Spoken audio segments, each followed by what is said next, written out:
할렐루야. 오늘도 하나님 말씀 위에 우리의 교회와 우리의 삶과 우리의 믿음을 세워갑니다. 흔들리지 아니하는 말씀 위에서의 삶을 기원하면서 오늘 펌프 기도라고 하는 제목으로 하나님 말씀 대하겠습니다.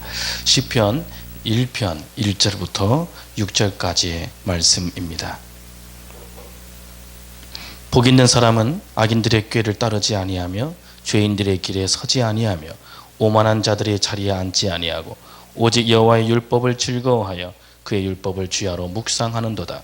그는 시냇가에 심은 나무가 철을 따라 열매를 맺으며 그 잎사귀가 마르지 아니함 같으니 그가 하는 모든 일이 다 형통하리로다. 악인들은 그렇지 아니하며 오직 바람에 나는 겨와 같도다. 그러므로 악인들은 심판을 견디지 못하며 죄인들이 의인들의 모임에 들지 못하리로다. 무릇 의인들의 길은 여호와께서 인정하시나 악인들의 길은 망하리로다. 아멘. 오늘 설교의 제목을 펌프 기도라 정해 보았습니다. 오늘 시골에 가봤는데 밭 한가운데 예전에 저희 어렸을 때 농촌에서 썼던 펌프가 하나 있기에 몇십 년 만에 한번 보는 거라 아주 신기해서 달려가 보았습니다. 지금은 뭐 쓰지 않는 거라서 그 안에 막 돌멩이가 가득하고 하지만 그 외형적인 모습은 참 옛날 좀 구수한 옛날 모습을 떠오르게 하는 펌프를 보고, 야, 옛날에는 그렇게 어렸을 때 힘이 없어서 손잡이를 두들기면서 힘껏 내지를 때 그 안에서 신기하게 저 땅 속에 있는 생수가 터져나오는 거 보면 참 신기했는데, 지금은 이 밭 한가운데 펌프가 있어도 쓰지 않는다고 해서 이젠 속에 돌멩이도 집어넣고 아무리 손잡이를 내둘러도 생수가 터지지 않는 이 모습, 우리의 신앙인들의 모습이 아닌가 하면서 그런 생각으로 연관지어 보았습니다. 이 펌프의 모양과 그리고 우리의 신앙생활의 모습을 함께 연관지어서 말씀을 대입해 보았는데, 여러분들이 이해를 돕기 위해서 이 펌프 기도라는 제목으로 설교를 드릴까 합니다. 펌프 기도란 빵빵 터지는 기도, 빵빵 터지는 기도. 이 펌프에서 생수가 콸콸콸 솟아나는 것처럼 여러분들의 기도도 빵빵 터지면 얼마나 좋겠습니까? 어느 기도원이나 교회를 가보면요, 딱 자리에 앉기만 해도 기도가 빵빵 터지는 교회와 기도원이 있어요. 근데 어느 기도원, 어느 교회는 자리에 앉고 1시간 내내 집회를 하는데 그냥 어두침침한 어떤 분위기들이 있습니다. 한 25년 전에 어떤 작은 순복음 교회에서 부흥회를 인도하러 저희 찬양 인도 팀을 데리고 갔는데, 저희를 부른 어떤 이유를 나중에 알게 됐습니다. 부르는데 저 끝에서부터 이 앞에까지 그냥 조명은 환하게 켜놨는데 새까만 어떤 기운들이 있잖아요. 아주 그 어떤 뭐 귀신 나올 것 같은 어떤 뭐 그런 곳에 앉은 것 같은 그런 느낌이 들었어요. 그러니까 그 찬양 인도하다가 우리 대원들한테 우리 몇 번 찬양을 합시다. 그래서 다 찬양의 곡을 바꿨어요. 그래서 예수 그리스도의 보혈의 피, 십자가의 찬양으로 나중에 바꾸기까지 했어요. 집회를 다 마치고 나서 목사님께서 식사 대접을 하시는데 한 가지 여쭐 게 있다고, 외람되지만 한번 여쭐 게 있습니다. 목사님, 이 교회 무슨 사정이 있으십니까? 그랬더니 아니나 다를까 한 달 전에 그냥 가난한 사람이 우리 교회에 왔다는 거예요. 가난한 사람이, 여자분이 오셨는데 아니나 다를까 귀신 들린 여자분이었어요. 근데 이 목사님이 그래도 믿음과 성령이 충만하니까 이 귀신 들린 여자를 쫓아내보고 싶으셔서, 그래서 교회에서 장의자 맨 뒤에 이불을 깔고, 그러니까 교회 장의자 맨 뒷자리에 이불을 깔고 이분이 기거하도록 해 주신 거예요. 한 달 동안, 지금 한 달이 지났는데 성도들이 5가정이 시험 들어서 떠나갔다는 거예요. 영적으로 귀신 들린 사람이 교회에 들어오면 성도들에게 악영향을 끼칩니다. 말은 안 하고 서로 접촉은 안 해도 어두운 마귀의 역사들이 그냥 괜한 시험 들게 하고 성도들을 어둡게 합니다. 근데 저희가 그래서 이제 그 집회를 다시 한번 하게 되었는데, 제가 드리고 싶은 말씀은 그런 거예요. 어느 교회 딱 들어가는데 새카만 어두운 기운이 나를 막 억눌리고 있는 그런 느낌이 있는 교회가 있는 반면에, 어느 교회는 어느 기도원은 앉기만 해도 막 방언이 터지고 영의 기도가 빵빵 터지는 교회가 있더라는 거예요. 그런 교회는 기도가 쌓여지고 날마다 성령과 소통하는 날마다 그런 역사가 일어나는 교회. 그래 안 물어봐도 그런 건 느낄 수가 있습니다. 여러분도 빵빵 터지는 기도 하시고 싶지 않습니까? 말씀을 들어도 맛있고 기도를 해도 맛있고 신앙생활 해도 맛있고 생수가 터지는 기도, 마르지 않는 기도, 뿌리부터 치유되는 기도, 형통의 문을 여는 기도, 축복이 콸콸 쏟아지는 기도 하나님께 드리고 싶지 않습니까? 우리 모두가 그런 소망을 가지고, 하지만 어떤 분위기에 콱 눌려서, 또한 어떤 교단의 어떤 분위기, 또한 나 자신의 신앙생활의 분위기에, 또한 나 자신의 신앙생활의 습관에 눌려서 기도하지도 못하고 그런 영적인 성령의 능력을 체험하지도 못하고 세월을 지나갈 때가 얼마나 많은지 모릅니다. 콸콸콸 은혜와 성령과 능력이 쏟아지는 것처럼 요한복음 7장 38절에 이렇게 말씀합니다. 나를 믿는 자는 성경의 이름과 같이 그 배에서 생수의 강이 흘러나오리라. 우리의 교회와 여러분들이 섬기는 교회와 여러분들의 신앙생활 속에서 날마다 여러분의 배에서 생수의 강이, 그래서 생수의 기도가 콸콸콸 쏟아진다면 얼마나 좋겠습니까? 펌프의 모양을 가지고 왜 우리는 콸콸콸 기도가 쏟아지지 아니하는지, 왜 기도가 막히고 영성이 막혔는지 한번 이 펌프의 모양을 가지고 한번 진단해 보자는 것입니다. 먼저 손잡이를 한번 보십시오. 손잡이를 보시면 열심히 있습니다. 순종도 열심히 하고 봉사도 열심히 하고 하긴 하는데 힘들기만 한 거예요. 지치기만 하는 거예요. 영적인 만족이 없고 늘 영적인 메마름 속에 살고 있는 거예요. 그런데도 직분은 맡았으니까, 직책은 맡았으니까 열심히 순종하는데 점점 더 피폐해가는 신앙인들을 주변에서 보게 된다라고 하는 사실입니다. 저와 여러분들의 신앙의 기초, 신앙의 기본, 섬김과 순종의 기본은 무엇이어야 되냐면 예수 그리스도라는 사실입니다. 사실은 이 펌프가 콸콸콸 생수를 쏟아내기 전에 맨 먼저 물 한 바가지 마중물을 넣지 아니하면 아무리 손잡이를 저어도 생수는 터지지 않습니다. 그 마중물이 그냥 뭐 대박으로 크게 붓는 것도 아니에요. 그냥 한 바가지만 부어도 그것이 저기 땅속에 연결되어서 그 공기의 힘으로 쫙 깊은 200m, 300m에 있는 생수를 끌어올리는 거예요. 마중물은 많이 넣지도 않아도 됩니다. 딱 한 바가지만 넣어도 됩니다. 그러면 그 마중물의 힘으로 생수가 콸콸콸 쏟아지는 것이지요. 이전에 힘들게 막 지쳐서 물도 안 나오는데 힘들게 손잡이만 막 흔들 필요가 없다는 것이죠. 저는 이 한 바가지의 마중물, 우리의 신앙의 봉사의 순종의 기초는 예수 그리스도다 라고 하는 의미로 마중물을 예수 그리스도라고 그렇게 접목을 시켜보았습니다. 요한복음 14장 14절에 이렇게 말씀합니다. 내 이름으로 무엇이든지 내게 구하면 내가 행하리라. 예수의 이름으로 기도하는 것. 두 번째는 마가복음 16장 17절 18절 말씀합니다. 믿는 자들에게 이런 표적이 따르리니 곧 그들이 내 이름으로 귀신을 쫓아내며 새 방언을 말하며 뱀을 집어올리며 무슨 독을 맞을지라도 해를 받지 아니하며 병든 사람에게 손을 얹은 즉 나으리라. 치유와 모든 기적과 방언의 역사도 누구의 이름으로? 예수의 이름으로 콸콸콸 능력과 은사와 그리고 권능이 쏟아지는 것도 있지만 그 모든 것의 기초는 예수 그리스도의 이름으로 행해지는 것이 중요하다라고 하는 말씀을 다시 한번 드리고 싶습니다. 제가 밭 한가운데서 이 펌프를 보았다고 말씀을 드렸습니다.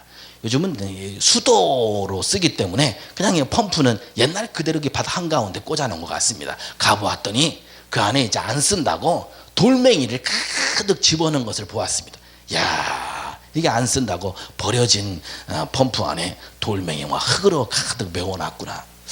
우리들의 마음도 쓰레기로 가득하고 상처와 죄와 허물로 가득하면 깨끗한 영의 기도가 나올 수 있겠는가라고 하는 말씀으로 접목해 보았습니다. 그래서 이 펌프의 통을 우리들의 마음으로 비유해 보았습니다. 히브리서 12장 15절은 이렇게 말씀합니다. 쓴 뿌리가 나서 괴롭게 하여 많은 사람이 이로 말미암아 더럽게 되지 않게 하며, 우리 마음속에 있는 쓴 뿌리로 말미암아 주변에 있는 사람도 더럽게 하고 힘들게 하고 나 자신도 그런 힘든 고통의 삶을 살고 있을 때 기도가 나오지 않습니다. 예배에 은혜가 되지 않습니다. 말씀이 우리 마음의 밭에 뿌리 내리지 못하는 것들을 보게 됩니다. 그러므로 우리의 마음의 그릇도 정결함을 입는 것이 중요하다라고 하는 말씀을 드리고 싶습니다. 자, 이제 모든 펌프도 준비됐습니다. 예수 이름도 준비되어 있습니다. 손잡이도 준비되어 있습니다. 근데 아무리 내둘러도 마중물을 집어넣어도 물이 콸콸콸 쏟아지지 않습니다. 그럴 때는 무엇이 필요합니까? 이런 것이 필요합니다. 이곳이 아닌 게벼. 이곳이 아닌 게벼. 아무데나 파니까 그러는 거예요. 아무데나. 생수 있는 곳에 뿌리를 내려야 되는 거 아닙니까?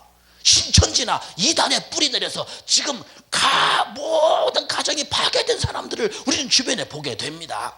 아무데나 뿌리 내리면 아니 됩니다.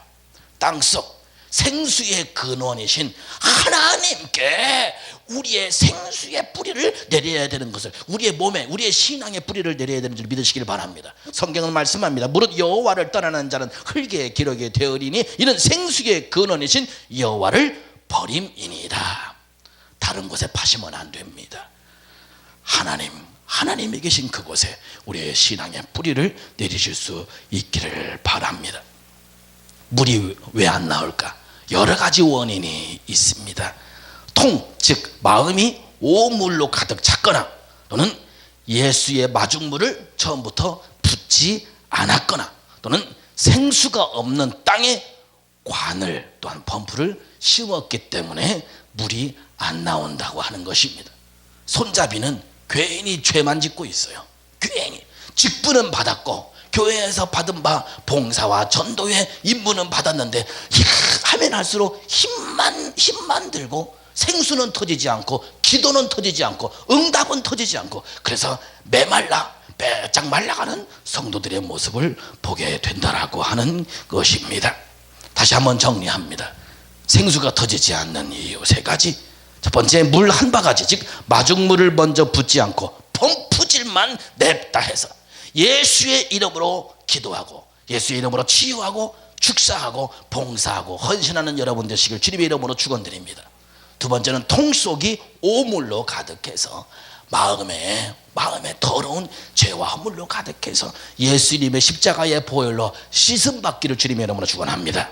세 번째는 땅속에 지하수가 없어서 아무 땅이나 판다고 다 물이 나오진 않습니다. 우리의 원인, 우리가 은혜 받지 못하는, 기도가 터지지 않는 원인을 찾는 것이 우리에게 중요합니다. 우리는 그 원인을 찾지 못하고 괜히 원망과 불평만을 합니다. 뭘 해도 안 된다, 항상 몸이 아프다, 정신이 오락가락한다, 우리 집안 내력이 그렇다, 힘들기만 하다. 원인을 찾아서 해결하면 이 모든 불평, 원망거리들도 해결될 줄로 믿습니다. 자, 내가 뿌리를 내린 곳이 축복의 생수가 가득한 땅인가, 아니면 저주의 오수가 가득한 땅인가?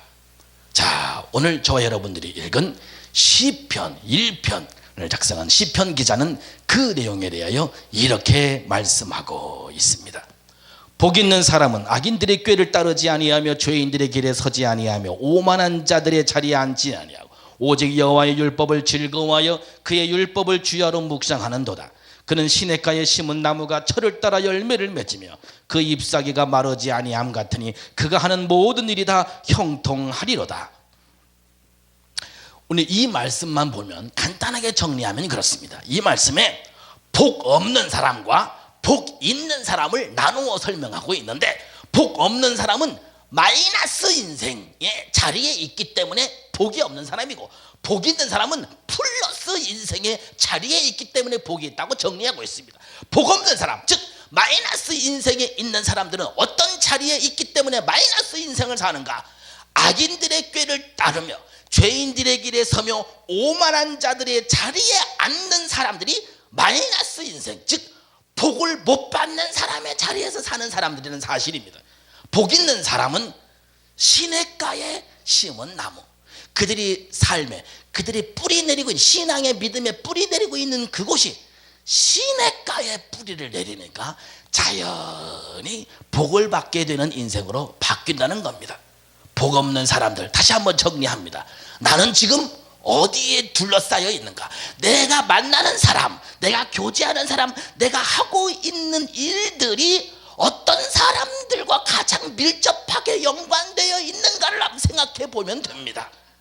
악인들의 꾀, 같이 악인들과 어떻게 돈을 많이 벌까, 어떻게 하면 사기를 쳐서라도 부자 되고 그런 그 사람들과 꾀를 같이 짜고 있습니다. 오만한 자의 정치 권력에 높이 올라가려고 하는 그 욕심에 같이 그 권력의 암투에 함께 섞여서 사는 사람들의 자리, 죄인들의 길목에서 같이 사람들을 넘어뜨릴까, 사람들을 사기칠까, 사람들을 짓밟고 올라갈까, 죄인들의 길목에서 같이 죄에 오염돼서 살아가고 있는 그런 환경에 내가 있는지 다시 한번 점검해 볼 필요가 있다라고 하는 사실입니다. 이런 사람들은 주변에 사람도 많고 돈도 많고 명예가 많지만 똥파리만 들끓고 있다라고 하는 사실을 알아야 합니다. 똥파리에 둘러싸이면 어떻게 된다고요? 저 식빵을 석 달 동안 먹지도 않고 그냥 갖다 놓으니까 어떻게 돼요? 맛있는 식빵도 썩게 되는 것이지요. 똥파리만 배불리고 있는 겁니다. 그것뿐이겠습니까? 여러분, 식빵만 썩습니까? 우리의 영혼도 썩습니다. 시편 기자는 그들의 식빵이 똥파리에 둘러싸여 썩게 되는 그 과정을 시편 기자는 이렇게 정리합니다. 악인들은 어떻게 된다고요?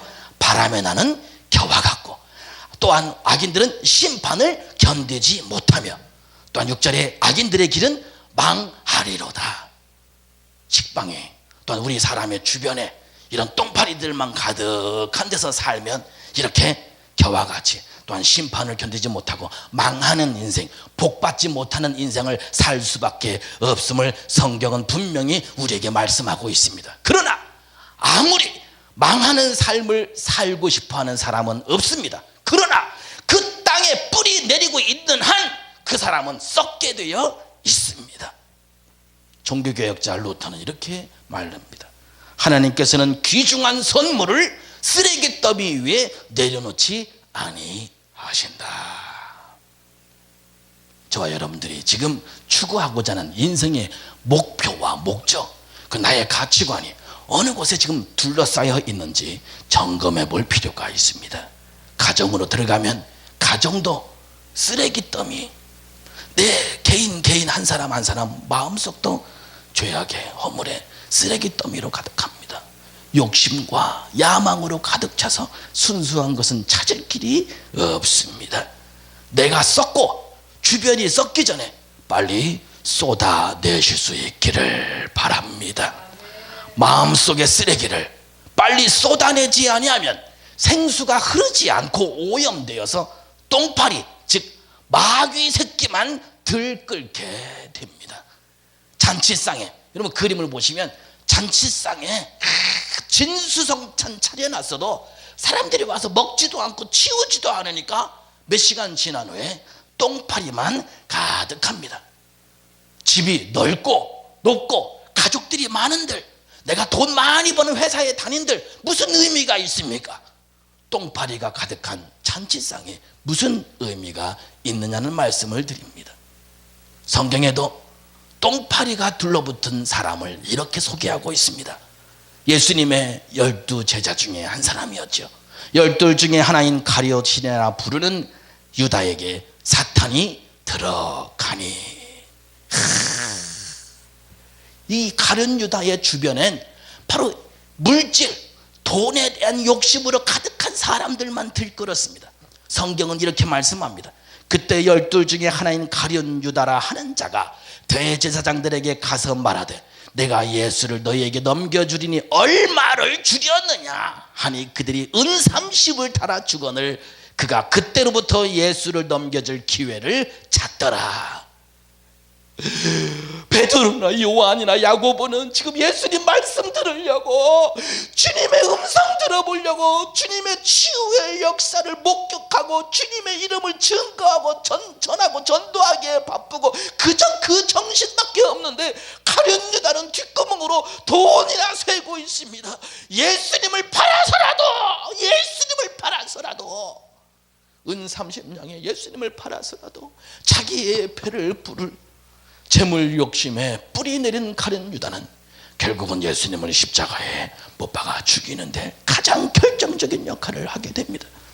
여러분들의 지금 뿌리 내린 곳, 그것은 어디입니까? 여러분, 주님의 말씀 위에 뿌리 내리고 주님이 전해주시는 그 생명의 은혜 앞에 뿌리 내리실 수 있는 여러분 되시기를 바랍니다. 빨리 처분하십시오. 빨리 내 주변에 있는 안타까운 더러운 오물 쓰레기들은 빨리 처분하십시오. 자, 지금까지 우리는 뿌리를 잘못 내린 인생에 대해서 살펴보았습니다. 망하는 삶에서, 심판받는 삶에서 이제는 복 있는 삶으로 바꾸고 싶지 않습니까? 오늘 저와 여러분들이 읽어주신 그 말씀을 향하여 복 있는 인생으로 가기 위하여 이제는 저주받고 이제는 열매도 없고 같이 썩어가고 망하는 그곳에 심겨진 여러분들을 열매 맺고 축복받는 땅으로 옮겨 심기 하는 이 시간 되시길 주님의 이름으로 축원합니다. 옮겨 심으면 됩니다. 복 없는 사람에서 복 있는 사람으로, 마이너스 인생에서 플러스 인생으로, 악인들의 꾀를 따르며 죄인들에게 서며 오만한 자들이 자리에 앉아있던 사람들이 벌떡 일어나 시냇가에 심은 나무 쪽으로 옮겨 심기 하신다는 사실입니다. 성경은 이렇게 말합니다. 복 있는 사람은 악인들의 꾀를 따르지 아니하며 죄인들의 길에 서지 아니하고 오만한 자들의 자리에 앉지 아니하고 오직 여호와의 율법을 즐거워하여 그의 율법을 주야로 묵상하는도다. 그는 시냇가에 심은 나무가 철을 따라 열매를 맺으며 그 잎사귀가 마르지 아니함 같으니 그가 하는 모든 일이 다 형통하리로다. 이 말씀을 정리해보면 이렇습니다. 공동번역 성경으로 다시 한번 읽어드리면, 복되어라. 악을 꾸미는 자리에 가지 아니하고 죄인들의 길에 거닐지 아니하며 조소하는 자들과 어울리지 아니하고, 다만 2절부터 읽어드리면, 여호와께서 주신 법을 낙으로 삼아 밤낮으로 그 법을 되새기는 사람, 그에겐 안 될 일이 무엇이랴. 냇가에 심어진 나무 같아서 그 잎사귀가 시들지 아니하고 제철 따라 열매 맺으리라. 참, 공동번역 성경이 우리에게 원어에서 풀이해서 쉽고 이해되기 쉽게 우리에게 들려주는 것을 볼 수 있습니다. 복 있는 사람은, 이 말씀을 정리하니까, 말씀에 뿌리를 내린 사람이다. 복 있는 사람은 말씀을 즐기는 사람이고, 말씀을 밤낮 묵상하는 사람이 복이 있다 라고 성경은 우리에게 증거하고 있습니다.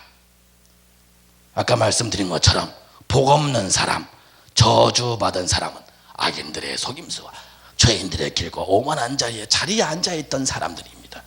그 사람의 결국은 주변에 똥파리들로, 마귀 새끼들로 가득하고 그 내적으로나 외적으로나 쓰레기들로 가득한 곳, 그 한가운데서 잠자고 먹고 살고 있다라고 하는 사실입니다. 그의 결국은 심판을 당하고 망하는 인생이 될 수밖에 없다는 것입니다. 반대로 복 있는 사람은 성경을 가까이 합니다. 성경을 읽고 성경을 듣고 성경을 쓰고 성경을 연구하고 하나님의 말씀 곁에 뿌리를 내리니까 그 말씀이 주시는 축복, 말씀이 주시는 그 신비 경험하게 될 수밖에 없다는 사실입니다.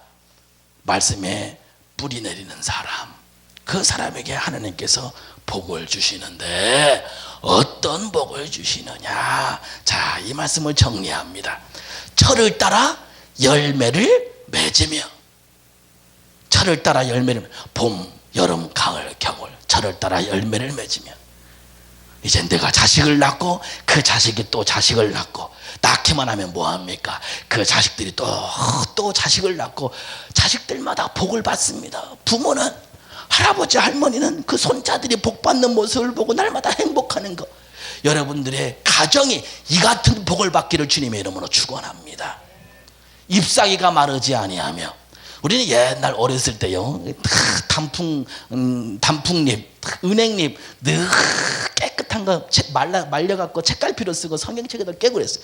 요즘도 은행잎 열렸다 해서 떨어진 거 다 하면 요즘은 이렇게 공기가 안 좋아서 그런지 막 곰팡이고 검은 거 막 톡톡톡 여드름이 그렇게 많이 나고 그렇게 좀 이쁘지 않아요. 옛날처럼 생노란 은행잎을 요즘은 찾아볼 길이 없습니다. 공기가 오염돼서 그렇죠. 자연이 오염돼서 그렇죠. 잎사귀가 마르지 아니함 같이 여러분의 온 육신도 건강하게 하나님이 지켜주시는 놀라운 역사가 있기를 원합니다. 잉어들과 물고기들을 키우는 어장을 한번 가봤습니다. 그랬더니 서로 물고기들도 서로 막 싸우고 그래요. 잉어들도 서로를 막 뜯어먹고 지느러미가 몸에 막 상처도 나고 그러더라고요. 근데 그것도 그 어장 주인이 별로 개의치 문제 삼지 않아요. 그랬더니 왜 그러나 그래 봤더니 거기에다가 황토 흙을 뿌리더만요. 물에다가 황토 흙을 몇 가마니를 뿌리는 거예요. 그랬더니 일주일 지나니까 그 상처났던 잉어들이 몸이 깨끗해지고 깨끗하게 치료가 됩디다. 황토 흙이 치료에 효과가 있습니다. 살이 뜯기고 찢어진 물고기들이 건강하게 원래 모습으로 깨끗해집니다. 흙이 우리에게 주는 유익이 이렇게 큽니다. 잎사귀가 마르지 않음같이 여러분이 하나님의 생수가 탁탁탁탁 터져나오는 그곳에 뿌리 내렸는데 어떻게 잎사귀가 마르겠습니까?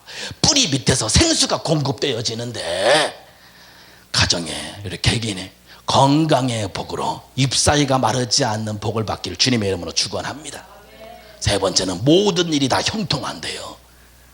사업장을 가도 학교에 공부를 하러 가도 하는 일이 형통하게 된다는 거예요. 여러분 사업의 복과 여러분 학업의 복과 하시는 모든 계획들이 형통하게 되기를 주님의 이름으로 축원합니다.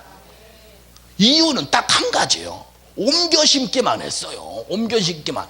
똥파리 가득한 삶을 살다가 이제는 하나님의 말씀이 가득한 곳, 그곳을 옮겨 심기만 했어요. 그것을 성경은 시냇가에 심겨진 나무라고 비유를 하고 있습니다. 시냇가로 옮겨 심기 하니까 깨끗한 생수가, 깨끗한 공기가 공급되니까 나무들이 깨끗해지고 이파리가 깨끗해지고 풍성한 열매를 맺더라는 것이지요. 오늘 저와 여러분들이 하나님께 복받기를 원하신다면 먼저 하나님의 말씀에 뿌리 내리는 옮겨 심기 하는 역사가 있기를 바랍니다.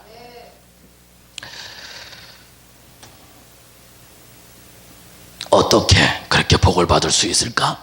성경은 생수에 시냇가에 뿌리 내리고 사는 인생을 이렇게 증거하고 있습니다. 여호와가 너를 항상 인도하여 메마른 곳에서도 내 영혼을 만족하게 하며 내 뼈를 견고하게 하리니 너는 물된 동산 같겠고 물이 끊어지지 아니하는 샘 같을 것이라. 이사야 58장 11절 말씀하고 있습니다. 또한 이 강물이 흐르는 곳마다 번성하는 모든 생물이 살고 또 고기가 쉼이 많으리니 이 물이 흘러 들어가므로 바닷물이 되살아나겠고 이 강이 이르는 각처의 모든 것이 살 것이며, 하나님의 생수의 효과가 이러한 역사를, 이러한 기적을 우리에게 보여줌을 성경이 증거하고 있습니다. 예수님께서도 우리에게 말씀하십니다. 나를 믿는 자는 성경의 이름과 같이 그 배에서 생수의 강이 흘러나오리라. 사막과 같이 지치고 힘든 저와 여러분들에게 예수님이 공급해 주시는 생수의 강이 흘러나와 평강과 축복과 형통이 가득한 삶을 사실 수 있기를 주님으로 축원합니다. 맑은 생수가 콸콸콸 쏟아지니까 우리는 지체할 수가 없습니다. 남편도 한두 명이야 부러워 죽겠어. 어떤 여자는 부러워할 거예요. 사마리아 여인은 남편이 한두 명도 아니고 야곱의 우물가에 와서 물을 뚫어온 물 항아리를 들고 물을 들어왔습니다. 집안 식구들 다 먹이고 씻기려고 말이죠. 근데 그 우물가에서 예수님을 만났습니다. 예수님께서 나에게도 좀 물 좀 달라 그랬더니 아니 유대인이 이스라엘 사람이 어떻게 저에게 사마리아 사람이 여인인 줄 알면 어떻게 저에게 물을 달라고 하십니까? 이야, 내가 너에게 물을 달라고 하는 네가 누구인 줄 알았다면 네가 도리어 나한테 물을 달라고 하였을 것이다 라고 하는 여러 가지 대화를 하시면서 예수님께서 이 여인에게 이런 말씀을 합니다. 너는 지금 물을 뚫으러 왔고 그 물을 마셨어도 목마르고 마셨어도 목마르고 너는 남편을 3명씩이나 거쳐왔지만 이 남편을 만나도 만족함이 없고 두 번째 남편도 만족함이 없고 그렇게 너의 인생은 만족함이 없이 사는 인생을 살았느냐? 그러나 내가 주는 물을 마시는 자는 영원히 목마르지 아니하리니 내가 주는 물은 그 속에서 영생하도록 솟아나는 샘물이 되리라.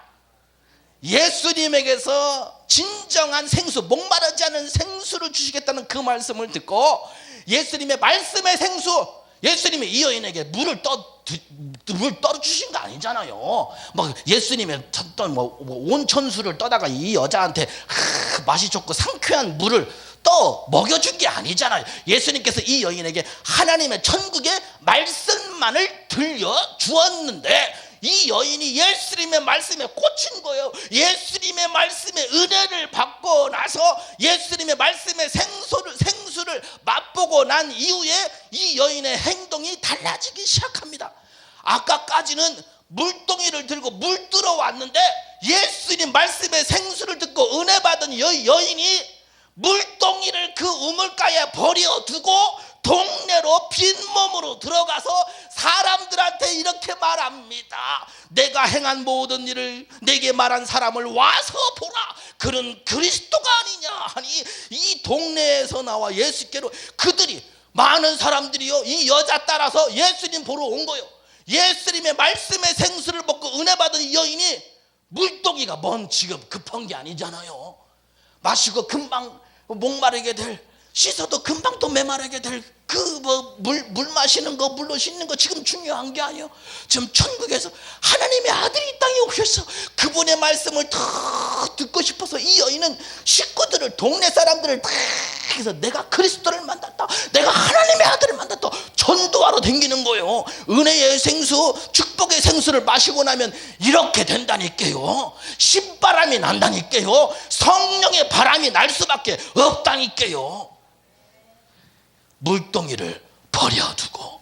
왜? 예수님 만났으니까. 오늘 이 자리에 오신 여러분도 확실하게 예수님 만나실 수 있기를 바랍니다. 어떻게 하면 이 사마리아 여인처럼 물동이까지 버려두고 동네 내려가서 예수님 만난 기쁨을 전할 수 있었을까? 어떻게 하면 신바람이 나는 인생을 살 수 있을까? 구약에 참 비참한 인생을 살았지만 훗날 이스라엘 역대 성공한 사람보다도 더 훌륭하게 성공한 요셉의 이야기를 잘 아실 것입니다. 요셉은 형제들에게, 가족들에게조차 버림을 받았습니다. 그를 그냥 죽여버리려고 그의 형제들이 그가 입은 모든 채색옷, 여러분 채색옷은 이런 거예요. 그러니까 우리 집에 형제들 중에 부모가 자식이 있는데 자식이 많으면 아빠 엄마가 어떻게 돼요? 이름도 까먹어요. 야 거식이야 일로 와봐. 야 너 몇째? 야 거식이야 일로 와봐. 너 가서 저거 좀 사와. 야 거식이. 요즘 우리 시골에서는요 형제 많이 난 아버지는, 어머니는 맨날 자식들을 거식이라고 불렀어요. 첫째도 거식이, 막내도 거식이, 셋째도 거식이. 이름을 기억을 못 하시더라고. 그런데 정말로 사랑하고 정말로 예뻐하는 자식은 오늘 그 아버지가 요셉에게 채색 옷을 입혔다는 거예요. 멀리서 형제들이 10명에 12명의 형제들이 왔다 갔다 해도 채색 옷을 입은 놈은 누구요? 요셉인 것이죠. 요셉.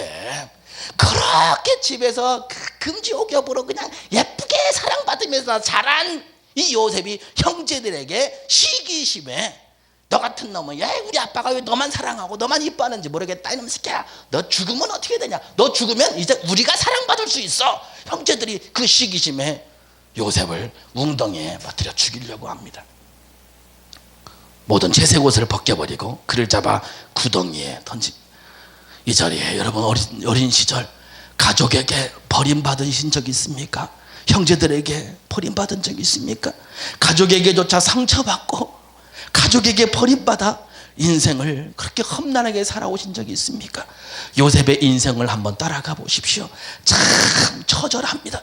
그럼 그 웅덩이에 있었지만 그 웅덩이에 있는 그 요셉을 지나가던 상인들이 보고 야 너 내가 거기서 너 구출해 줄 테니까 야 너 저기 노예로 좀 더 써야 되겠다. 너를 구출해 주는 그 대신에 너 저기 이집트에 노예로 좀 팔아먹어야 되겠다. 야 나도 야 뭐 돈 좀 건지는 게 있어야 될 거 아니냐. 그래서 지나가는 상인에게 웅덩이에서 구출당한 요셉은 저 먼 나라 이집트의 노예상에게 팔려가서 노예로 팔려갑니다. 이집트 바로 왕의 시리장인 보디발의 집에, 그래도 직급이 높은 양반 집에 노예로 팔려갑니다. 노예로 팔려가서 뭘 하겠습니까? 물찌개 지고 마당 쓸고 그냥 밥하고 농사 짓고 그냥 집안에 허드렛 일을 하지요. 입장을 바꿔놓고 생각해 보십시다. 여러분들이 이제 그 집 보디발 집에 놀러 갔어요. 보디발 집에 생일잔치가 놀러 갔는데 저기 막 물찌개 지고 지게 지고 왔다 갔다 하고 막 허드렛 거 심부름하고 있는 놈이 있어요. 여러분 그 놈을 향하여 여러분들이 이야 형통한 사람이구만 이라고 말할 수 있습니까? 그렇게 못하잖아요. 그런 노예 신분을 보고 저 사람은 형통하구만 이라고 여러분들 말할 수 없잖아요. 근데 성경은 그런 요셉을 형통하다라고 말씀하고 있습니다. 왜 그랬냐?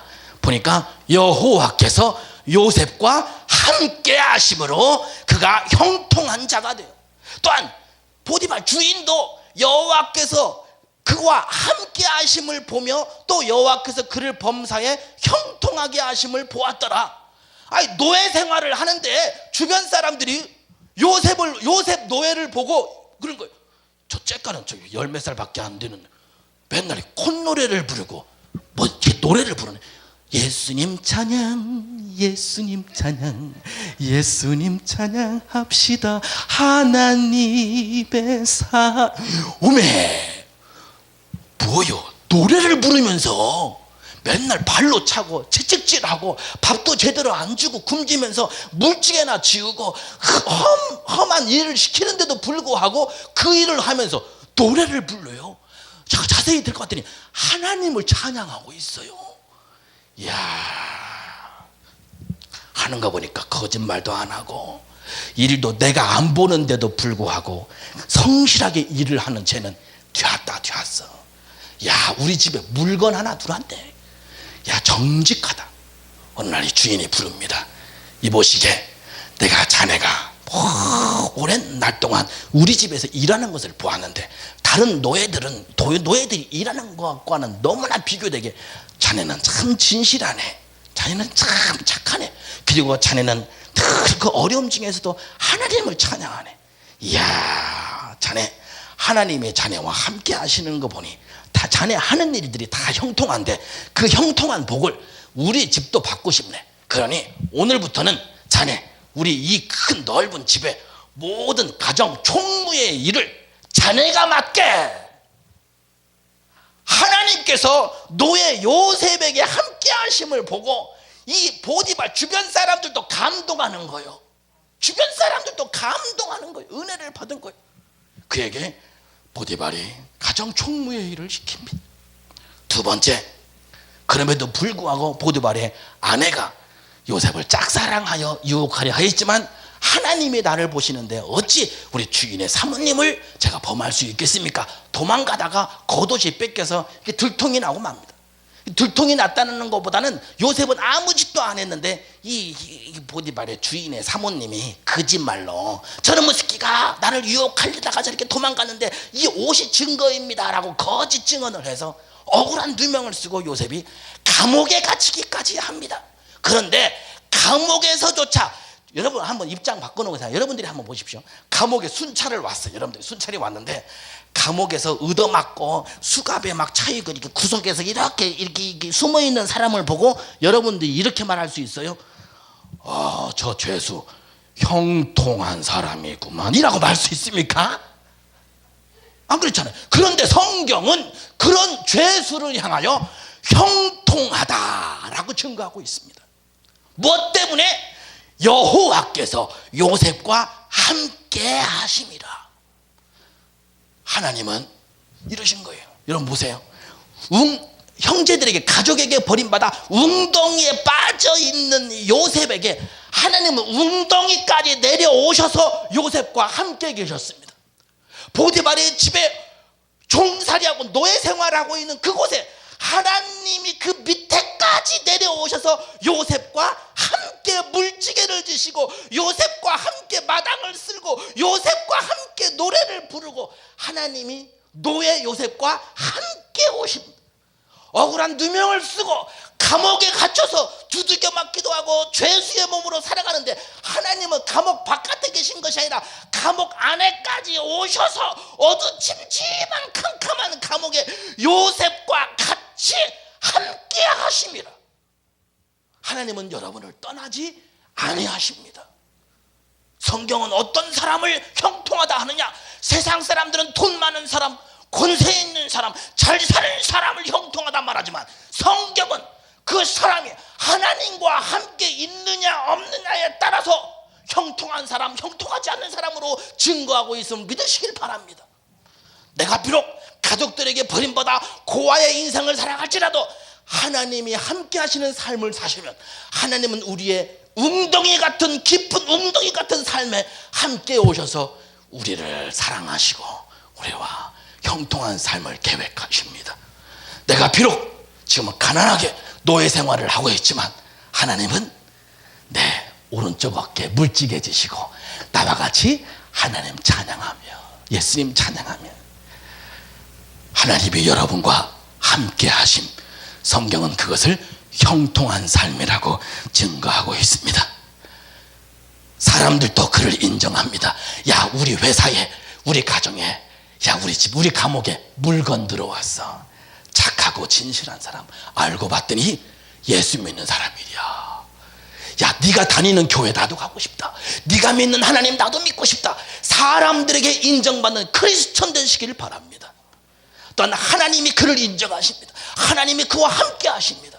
인통하고 신통하니 그의 미래의 삶은 형통한 삶이 오는 것은 당연한 이치인 것입니다.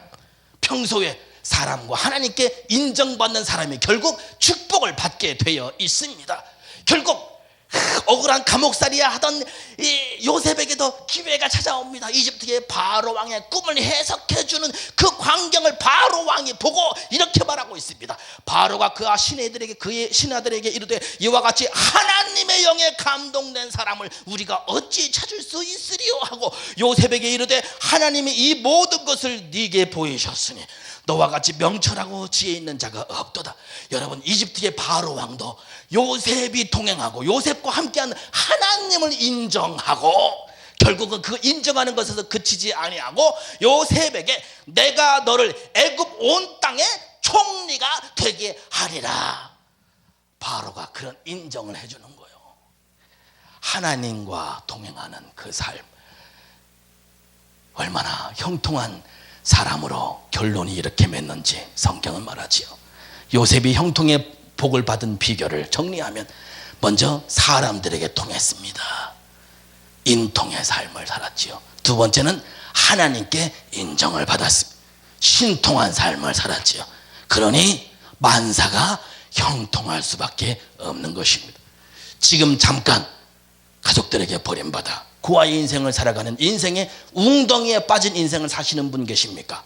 여러분, 하나님은 웅덩이까지 내려오셔서 여러분을 위로하고 계신 줄 믿으시길 바랍니다.